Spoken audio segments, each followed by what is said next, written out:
Hey everyone, welcome back to their hardware news recap of the week. It's been a crazy couple weeks lately. So we're back to news now.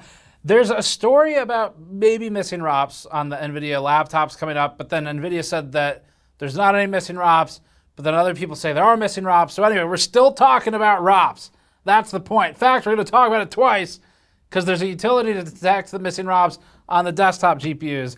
Meta says that it did not illegally torrent copyrighted material to train its AI, and if it did, it didn't seed it. So that makes it okay. Additionally, on the positive side, in kind of a weird way, EA Games, that's right, EA Games followed on the positive side. EA Games has released source code for some of its Command & Conquer series that it bought from Westwood when it bought Westwood and then ran it into the ground. But on the positive side, they're releasing the source code for what was my favorite RTS series of all time up until the point they stopped making it. Actually, Age of Empires is in there too.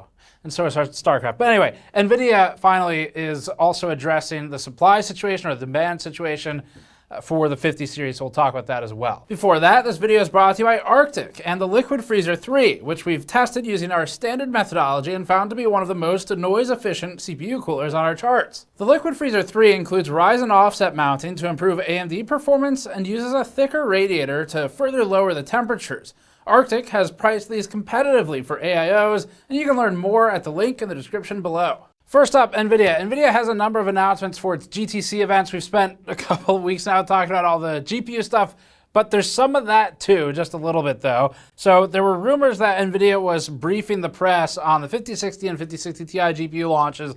This turned out to not be the case this time. I joined the press call and I said, videocards.com says you're gonna brief us on the 5060 and 5060 Ti series.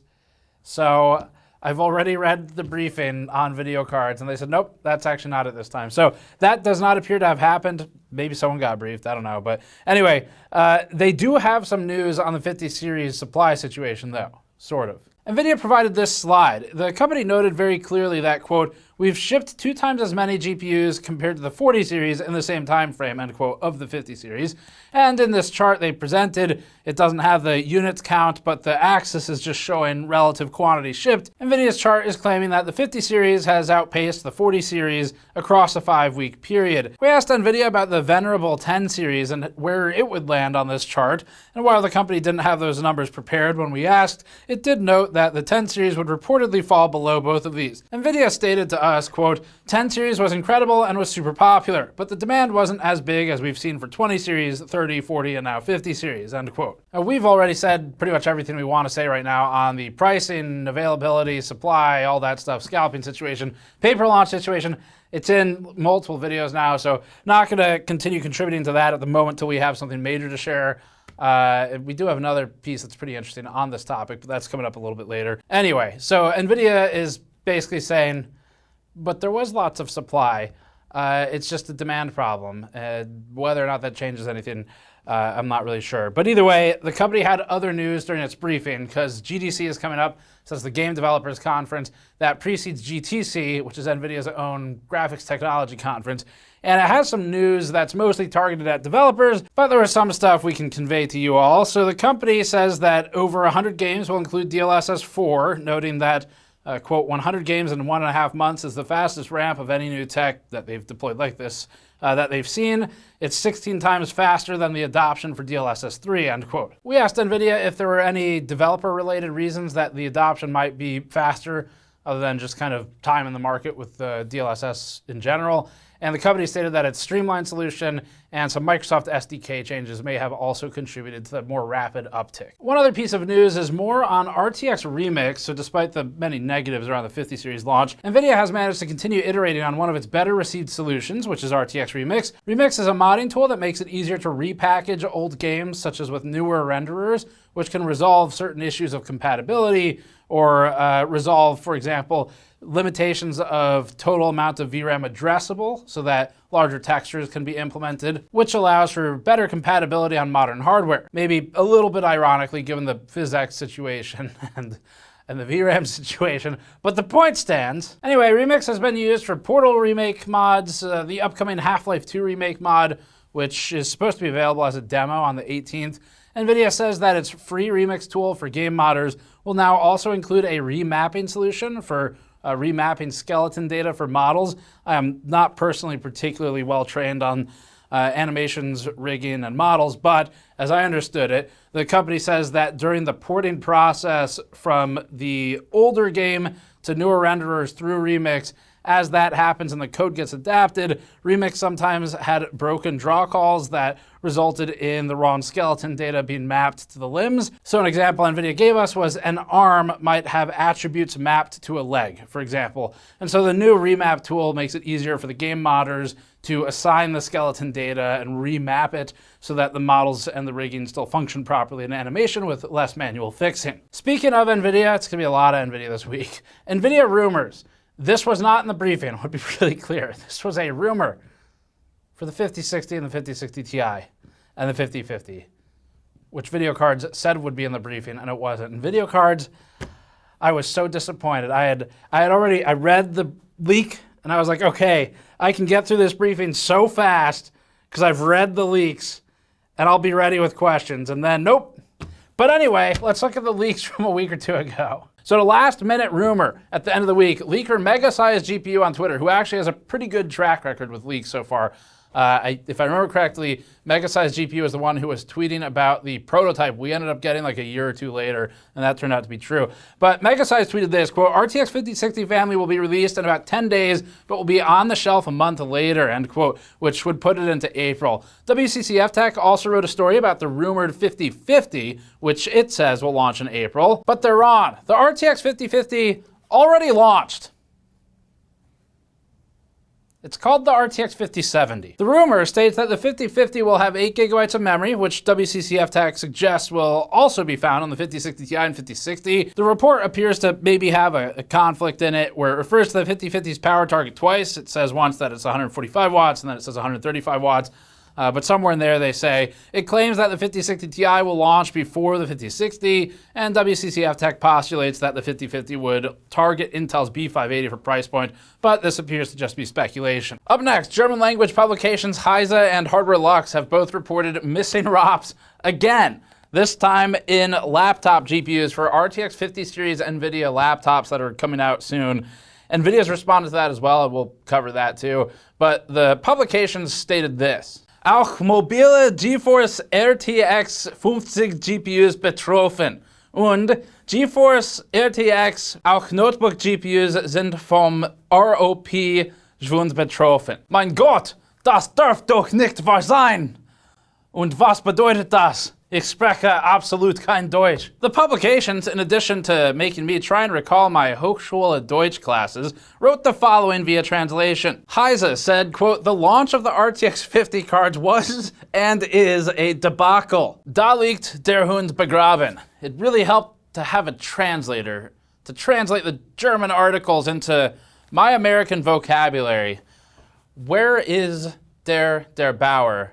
Wenn man ihn braucht. What a clusterfuck. Now that I can understand.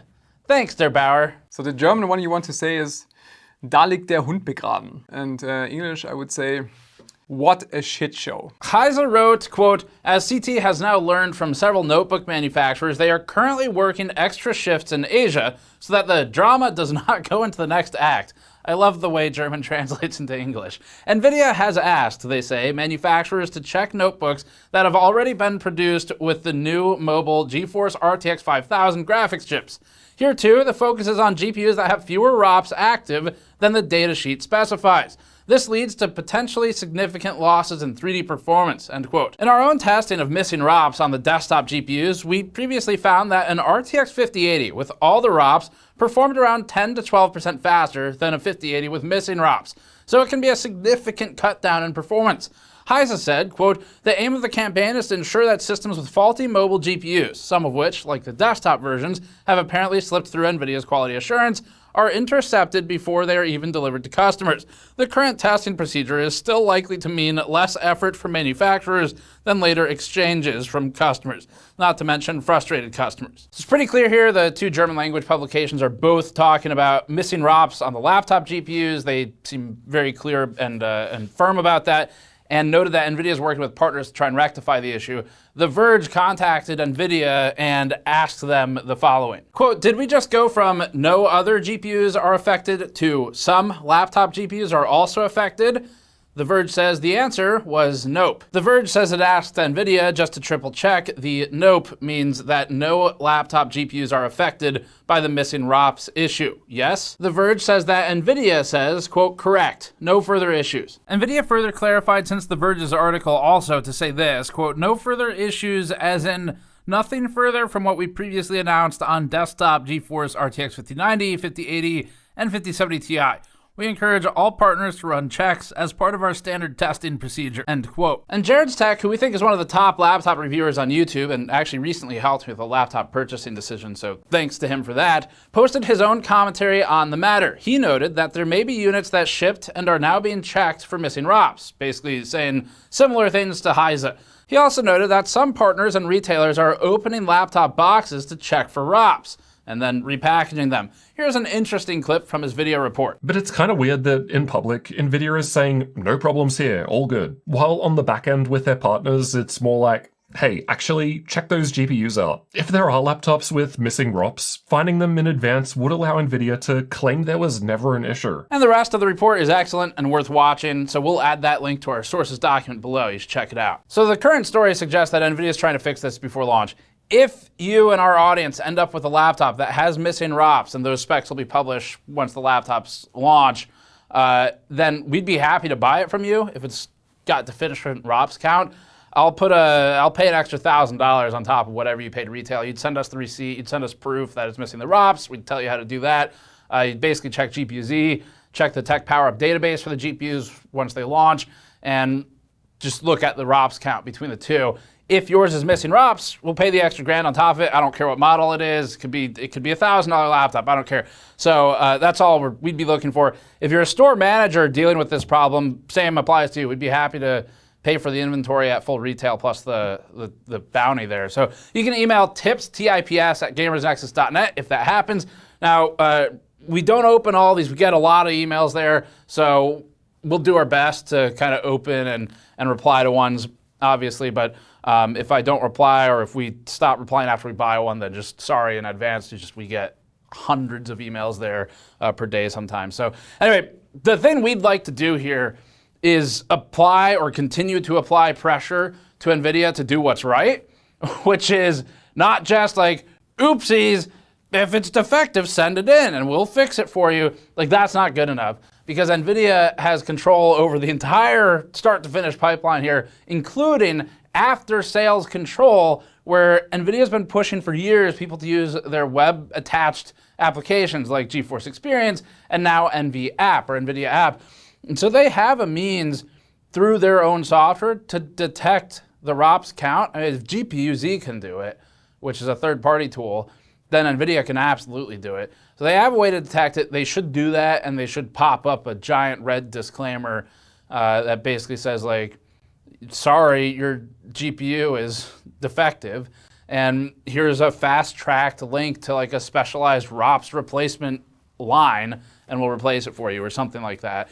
Some way to basically, because most people they're not going to know to check for this stuff. It's just they're going to get screwed, and they're going to lose performance, and they won't know it. All right, up next, speaking of Der Bauer, Thermal Grizzly is selling 9800X 3Ds, but delidded. Delidding a CPU can bolster thermal performance in big ways. It does come at the cost of avoiding warranties, though, if you buy it from typical channels. Thermal Grizzly just started a program in an attempt to circumvent that issue for customers. The company will purchase the CPUs, delid them, and provide customers with their own 2-year warranty. Thermal Grizzly is starting with the 9800X 3D, but stated in a press release that it intends to expand to the 9950X 3D. The company also stated that it may be open to offering this service on Intel CPUs if there's demand for it. But let's be real, there probably won't be, at least not for the Ultra 200 series CPUs.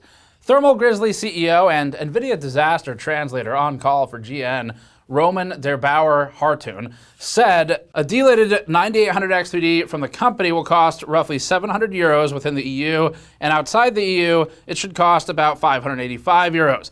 Looking at the company's product page, the current price in US dollars is $713 or so, which also covers the price of tax and shipping costs. This represents a $234 markup from the 9800X3D's base MSRP of $480. As we noted earlier, though, that price is often higher if it's not available abundantly in stock. Thermal Grizzly in the video put out on Der Bauer's channel noted that the extra cost comes from the service provided and the warranty provided on top of that, plus the shipping and things like that. Logistically, Thermal Grizzly purchases the CPUs and then does the delidding in-house. They show the process. It's actually pretty fun to watch, even if you're not buying one. It's worth checking out. Der Bauer stated that the delidding process takes about 30 to 45 minutes, and the company batch bakes CPUs in an oven at around 170 degrees Celsius to delid them. We'll include that link in our sources doc below. The company then tests every processor to ensure they work before shipping them out.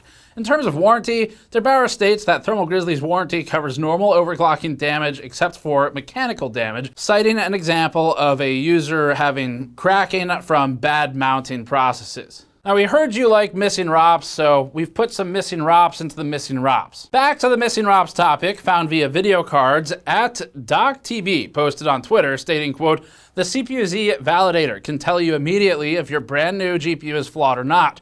In regards to missing ROPs in NVIDIA's 50 series cards, he also shared this image of what the warning message appears like. This system report can be accessed in the latest version of CPU-Z by selecting the Validate option located towards the bottom right of the screen in between the Tools and Close buttons. From there, you can submit and then access your own results. If you're affected, the missing ROPs warning would appear next to the GPU units in the graphics card section of the report, which is actually awesome. So we really appreciate that somebody gave enough of a shit to actually try and help end users identify if they're missing the ROPs or not. I mean, GPU-Z is an excellent tool. You should absolutely install it on your system just because it's useful for monitoring and things.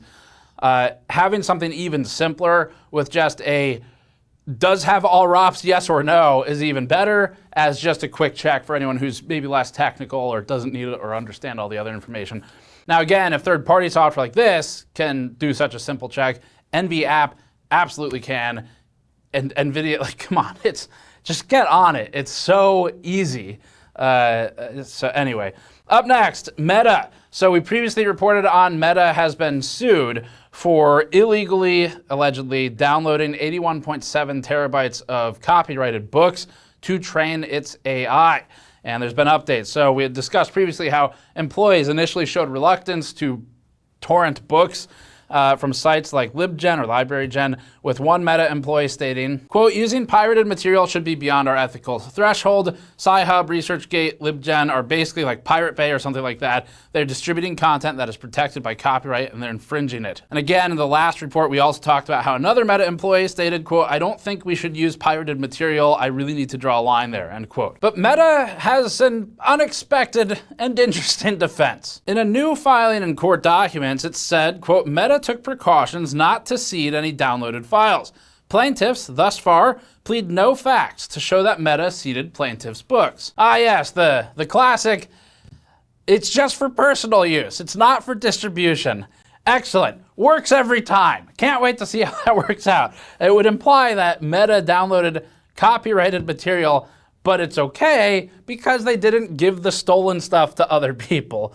Anyway, additionally, according to previous documents while torrenting, Meta allegedly, quote, "modified the config settings so that the smallest amount of seeding possible could occur," end quote. The company also allegedly didn't use Facebook's infrastructure for the purpose of data downloading to, quote, "avoid risk of tracing back the seeder downloader from FB servers," end quote, as we reported previously. Now for this story, we're gonna play into the Meta again.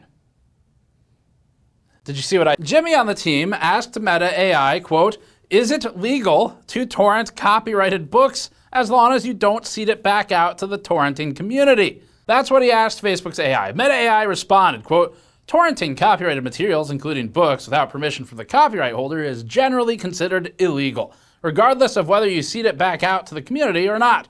While not seeding the torrent back out to the community may reduce the likelihood of detection, it does not make the act of downloading the copyrighted material legal," end quote. Well, that seems pretty clear then. Can't wait to see how Meta changes the AI answer in the future to just say, "It's probably fine." And this, by the way, getting into the Steve's realization of the future dystopian hellscape in which we'll all live if we're so lucky or unlucky. The comment I have here is, what if we think about for a second, large, gigantic, possibly evil megacorporations control all of these AI tools, and perhaps, just maybe, they might change the way these answers are enumerated if it is not beneficial for them. Does that seem problematic? Might that create a feedback loop of this dystopian hellscape and damn all of us to be under even further control by gigantic trillionaire megacorporations? The answer is yes. The answer is yes. That is a problem, actually. Anyway, existentialism aside, Tom's Hardware reports that when Meta was asked why it decided to minimize seeding in the first place, Meta asserted attorney-client privilege. Why did you break into that bank and rob the vault? Well, I used the money that I might not have robbed to pay my attorney, so attorney-client privilege. Anyway, up next, NVIDIA. Some RTX 50 series owners have been reporting black screen issues, flickering, or instability, and NVIDIA says it has a fix. One Reddit user took to the NVIDIA subreddit and wrote this, quote, "If you have a gaming Trio 5090, download the new BIOS update in MSI Center. It fixed all my black screen issues and it managed to squeeze in a few extra performance out of my card," end quote. Another Reddit user chimed in to the thread to say, quote, "NVIDIA will be releasing a driver update this week that will fix the issues," which got a reply from NVIDIA forum representative Pidge2K that reads, quote, "Yes, for users whose graphics card hasn't received the VBIOS update, they can install the driver that will be releasing later this week that applies the same fix," end quote. Now, this story is a week or two old now, so that driver update's actually out, and we've been following up on it. And we've seen a mix where some people are saying that their issues are resolved from either the driver update or from a BIOS update. And then we actually had a number of viewer emails reporting that they are still having flickering or black screen or some kind of instability issue. One user emailed us and reported that they had to force shut down the system and struggled to get display out after the driver update, rebooted back in eventually with, I guess, an IGP or something, cleaned the driver, installed an old version. So sounds hit and miss. It might be a combination of a couple issues here, but if you're having that problem, it sounds like VBIOS and drivers would be the place to look first. Up next, a leaker by the name of Gabe Follower recently took to Twitter to post this. Quote, "Several people have confirmed that Valve is aiming to release a new standalone wireless VR headset named Descartes by the end of 2025. The current price for the full bundle is set to be $1,200, including some in-house games or demos that are already done. Valve wants to give the user the best possible experience without cutting any cost," the leaker says. "Even at the current price, it will be sold at a loss. A few months ago, they say, we saw leaked models of controllers, codename Roy, in the Steam VR update. It will be using the same SteamOS from Steam Deck, but adapted for virtual reality. One of the core features is the ability to play flat-screen games that are already playable on the Steam Deck, but in VR on a big screen without a PC. The first behind closed doors presentations could start soon," end quote. Now, Valve's been working on VR for a long time, and we've been covering their VR for a long time. Long enough that Patrick Stone and I looked like this when we first did. Valve notably started with Steam VR and its Lighthouse base stations with the emergence of the HTC Vive, which launched in 2016. The company later released its Valve Index in 2019. If this rumor is true and the price is accurate, it would be $200 more expensive than the Valve Index VR kit, which costs $1,000, though it's currently out of stock. Looking at the supposed leaked imagery, the Descartes headset looks similar to the Index in ways, though it's missing the drop-down headphones that the Index has and looks to have slits for audio above the ears, similar to MetaQuest headsets. An illustration of the headset also shows what looks like two knobs on the back, whereas the Index only has one, which is used to tighten the headset. The company's alleged Roy controller prototypes also look different from the Valve Index controllers and are more in line with, again, Meta's solution. They also seem to lack the band around the user's knuckles, which allow players to grip and drop in-game objects. Previous Valve headsets have been more of the original approach to headsets where you hook it up to a computer, it's wired. The wireless approach that you can, quote, use without a PC sounds like it might be a standalone headset, may have internal processing, which would make it a little more portable if the rumors are to be believed. Up next, I'm really excited about this one. So this is about Command & Conquer, which is dear to me. The company that was once voted worst company in America several times. They've, I'm sure, got a whole wall of trophies when you walk in with Worst Company of the Year 2019, 2020, EA Games. That's right. Challenge the will of your players to buy your product. EA Games has actually done something good, which has released the source code for several Command & Conquer games. Command & Conquer Reddit, God damn it, Reddit. Command & Conquer Red Alert. Reddit has ruined everything. Command & Conquer Reddit would be the worst possible game. It'd be like when the bases are actually just subreddits, so you place down a barracks and it's a new subreddit, and then when you push the unit button, an asshole comes out of it. Unit ready. So anyway, Command & Conquer Red Alert was the first real-time strategy game that I played. And a fun side note here, I guess, for nobody but me, but I don't care. It's my story time now. So fun side note is I had to install Red Alert with compatibility mode for one reason or the other.